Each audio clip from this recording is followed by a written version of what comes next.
ക്രിസ്തുവിൽ പ്രിയരെ, ഇന്നത്തെ സുവിശേഷത്തിലെ മഹത്തായ അത്ഭുതം യേശു സ്വർഗാരോഹണം ചെയ്ത സംഭവമാണ്. തിരുവെഴുത്തുകളിൽ പൂർണ്ണമായി മനസ്സിലാക്കാൻ ബുദ്ധിമുട്ടുള്ള നിരവധി അത്ഭുതങ്ങളിൽ ഒന്നാണ്. ഉദാഹരണത്തിന്, യോന ഒരു വലിയ മീനിന്റെ വയറ്റിൽ വിഴുങ്ങപ്പെട്ടത് എങ്ങനെയാണ്? അവൻ അവിടെ എങ്ങനെ ജീവനോടെ ആയിരുന്നു? 3 ദിവസം ആ മീനിന്റെ വയറ്റിൽ അവൻ എങ്ങനെ ശ്വാസമെടുത്തു? അല്ലെങ്കിൽ നോഹയെക്കുറിച്ച് ചിന്തിക്കുമ്പോൾ അവൻ എങ്ങനെ എല്ലാ മൃഗങ്ങളെയും പെട്ടകത്തിൽ ഉൾക്കൊള്ളിച്ചു?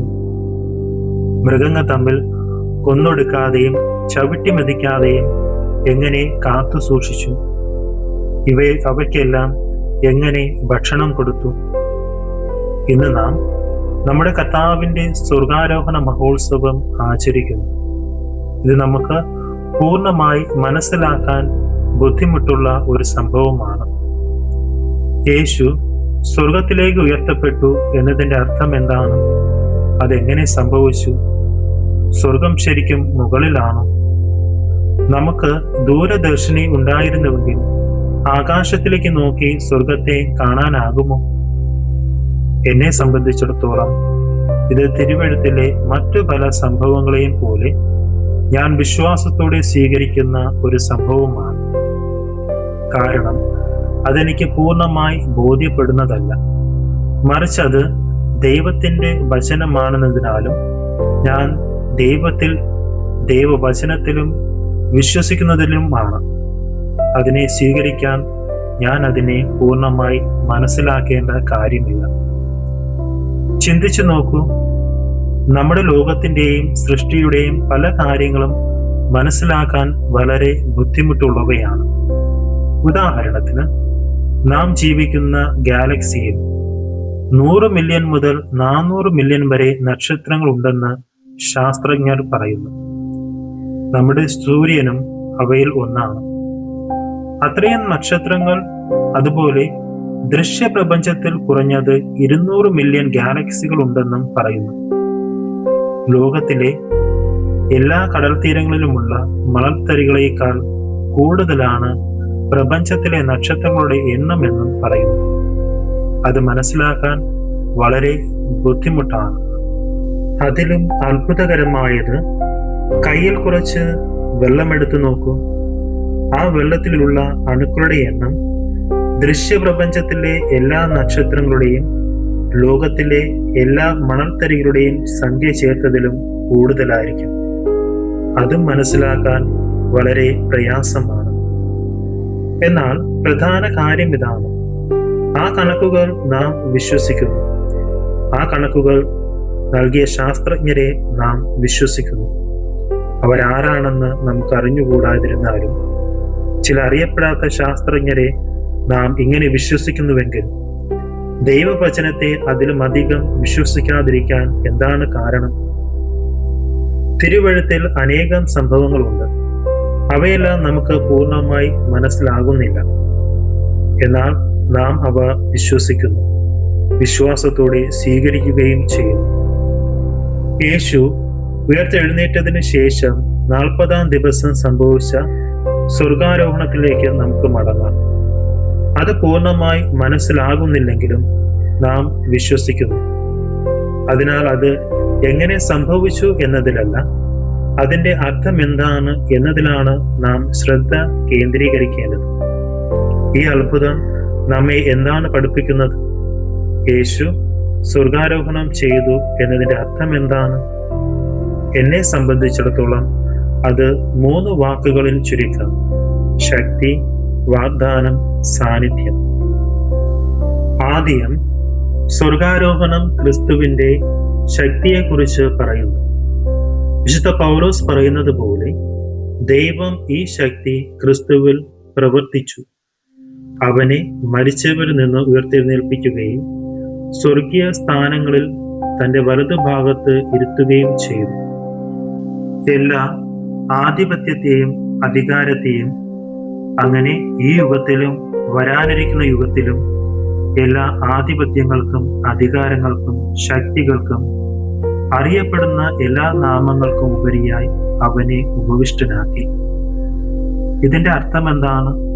ക്രിസ്തുവാണ് നമ്മുടെ ലോകത്തിന്റെ യഥാർത്ഥ ഭരണാധികാരി.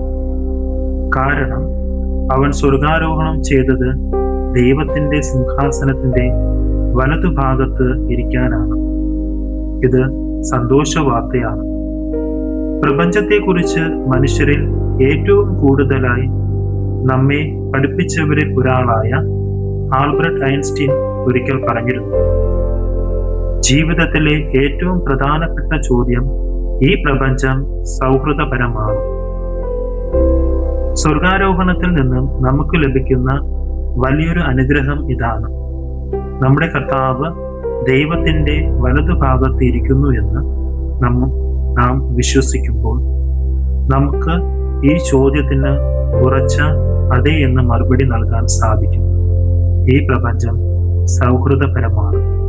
കാരണം നമ്മുടെ സ്വർഗാരോഹിതനായ കർത്താവ് എല്ലാം നിയന്ത്രിക്കുന്നുവെന്നും നമ്മെ ഉപേക്ഷിച്ചിട്ടില്ലെന്നും നമുക്കറിയാം. അവൻ ദൈവത്തിന്റെ വലതുഭാഗത്തിരിക്കുന്നു. എല്ലാ അധികാരങ്ങൾക്കും മീതെ വാഴുകയും നമുക്കായി മാധ്യസ്ഥം വഹിക്കുകയും ചെയ്യുന്നു. അടുത്തതായി സ്വർഗാരോഹണം ഒരു പ്രധാന വാഗ്ദാനത്തെക്കുറിച്ച് പറയുന്നു. അത് പരിശുദ്ധാത്മാവാണ്. പരിശുദ്ധാത്മാവ് നമ്മിലേക്ക് വരുമ്പോൾ നാം ശക്തി പ്രാപിച്ച് ലോകത്തിന്റെ അറ്റത്തോളം അവന്റെ സാക്ഷികളാകുമെന്ന് യേശു വാഗ്ദാനം ചെയ്യുന്നു. സ്വർഗാരോഹണത്തിൽ യേശുവിന് ലഭിച്ച ശക്തി പരിശുദ്ധാത്മാവിലൂടെ നമുക്കും പങ്കുവയ്ക്കപ്പെടുന്നു. അതുവഴി യേശു ഭൂമിയിൽ ചെയ്തതുപോലെ നമുക്കും ചെയ്യാൻ കഴിയും. അവന്റെ ദൗത്യം തുടരാൻ അത് നമ്മെ സഹായിക്കും. അതായത് ക്രിസ്തു ചെയ്തതുപോലെ രോഗികളെ സൗഖ്യമാക്കാനും ദുഷ്ടതയ്ക്കെതിരെ പോരാടാനും നീതിക്കും സമാധാനത്തിനു വേണ്ടി പ്രവർത്തിക്കാനും നമ്മെ സഹായിക്കും. പരിശുദ്ധാത്മാവിന് ലഭിച്ചതിന് ശേഷം നാം അവൻ ചെയ്തതിലും വലിയ പ്രവൃത്തികൾ ചെയ്യാനും സാധിക്കും. അവസാനമായി സ്വർഗാരോഹണം സാന്നിധ്യത്തെക്കുറിച്ച് സംസാരിക്കും. സ്വർഗാരോഹണത്തിലൂടെ യേശു മുമ്പേക്കാൾ കൂടുതൽ നമ്മുടെ കൂടെ സന്നിഹിതനാകുന്നു. യേശു സ്വർഗാരോഹണം ചെയ്യുന്നതിന് മുമ്പ് അവൻ പൂർണ്ണ മനുഷ്യനായിരുന്നു. ഈ ലോകത്തിന്റെ നിയമങ്ങൾക്ക് വിധേയനായിരുന്നു. ഒരേ സമയം ഒരു സ്ഥലത്ത് മാത്രം അവൻ സന്നിഹിതനായിരുന്നുള്ളൂ. അവൻ ദൈവപുത്രനായിരുന്നു, എന്നാൽ പൂർണ്ണ മനുഷ്യനും ആയിരുന്നു. അതിനാൽ ഒരേ സമയത്തും എല്ലായിടത്തും ഉണ്ടായിരിക്കാനായില്ല. അവൻ അനേക അത്ഭുതങ്ങൾ ചെയ്തു, പക്ഷേ ഒരേ സമയം 2 സ്ഥലങ്ങളിൽ ഉണ്ടായിരിക്കുക എന്ന അത്ഭുതം ചെയ്തില്ല.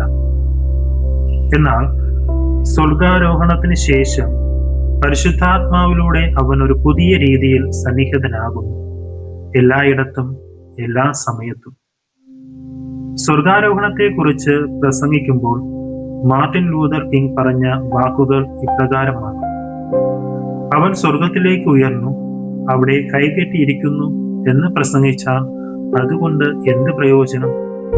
അവൻ അവിടേക്ക് ഉയർന്നത് ഇവിടെ താഴെ ഇരിക്കാനാണ്, എല്ലാം നിറയ്ക്കാനും എല്ലായിടത്തും സന്നിഹിതനാകാനുമാണ്. ഭൂമിയിൽ തുടർന്നിരുന്നുവെങ്കിൽ അത് സാധ്യമായിരുന്നില്ല. അതായത് സ്വർഗാരോഹണം യേശുവിനെ നമ്മിൽ നിന്നും അകറ്റുന്നു, പക്ഷേ അതിലൂടെ അവൻ പുതിയ രീതിയിൽ എല്ലായിടത്തും നമ്മോടൊപ്പം ഉണ്ടാകുന്നു. ശക്തി, വാഗ്ദാനം, സാന്നിധ്യം ഇവയാണ് സ്വർഗാരോഹണത്തിന്റെ അനുഗ്രഹങ്ങൾ. മനസ്സിലാക്കാൻ ബുദ്ധിമുട്ടുണ്ടായിരിക്കാം, എന്നാൽ വിശ്വസിക്കാൻ ബുദ്ധിമുട്ടില്ല. വിശുദ്ധ അഗസ്റ്റിൻ ഒരിക്കൽ പറഞ്ഞിട്ടുണ്ട്, ദൈവം നിങ്ങൾക്ക് ചിന്തിക്കുന്നതോ നിങ്ങൾക്ക് മനസ്സിലാകുന്നതോ ഒന്നല്ല. നിങ്ങൾക്കത് പൂർണ്ണമായി മനസ്സിലായി എന്ന് തോന്നുന്നുവെങ്കിൽ നിങ്ങൾ പരാജയപ്പെട്ടു. ദൈവം നമ്മുടെ ബോധ്യത്തിന് അധീനനാണ്, പക്ഷേ നമ്മുടെ വിശ്വാസത്തിന് അധീനനല്ല. തിരുവഴുത്തിലെ പല സംഭവങ്ങളും ഇങ്ങനെയാണ്. സ്വർഗാരോഹണവും അതുപോലെ തന്നെ. നമ്മുടെ മനസ്സിന് പൂർണ്ണമായി മനസ്സിലാക്കാനും ഉൾക്കൊള്ളുവാനും സാധിക്കുന്നതൊന്നല്ല. എന്നാൽ വിശ്വാസത്തോടെ സ്വീകരിക്കുന്നവന് ഹൃദയത്തിൽ ആനന്ദം കണ്ടെത്താനാകും. സ്വർഗാരോഹണത്തിന്റെ അത്ഭുതം നമ്മുടെ ഹൃദയങ്ങളിൽ സന്തോഷം നിറയ്ക്കും. കാരണം അത് യേശുവിന്റെ ശക്തിയെയും അവന്റെ വാഗ്ദാനത്തെയും അവന്റെ സാന്നിധ്യത്തെയും നമ്മെ ഓർമ്മിപ്പിക്കുന്നു. ഈ സത്യങ്ങളിലൂടെ നമ്മുടെ വിശ്വാസം നമ്മുടെ ഹൃദയങ്ങളിൽ സന്തോഷവും ജീവിതത്തിൽ ലക്ഷ്യബോധവും നമ്മുടെ അധരങ്ങളിൽ സ്തുതിയും ഉണ്ടായിരിക്കട്ടെ. ദൈവം നമ്മെ സമൃദ്ധമായി അനുഗ്രഹിക്കട്ടെ.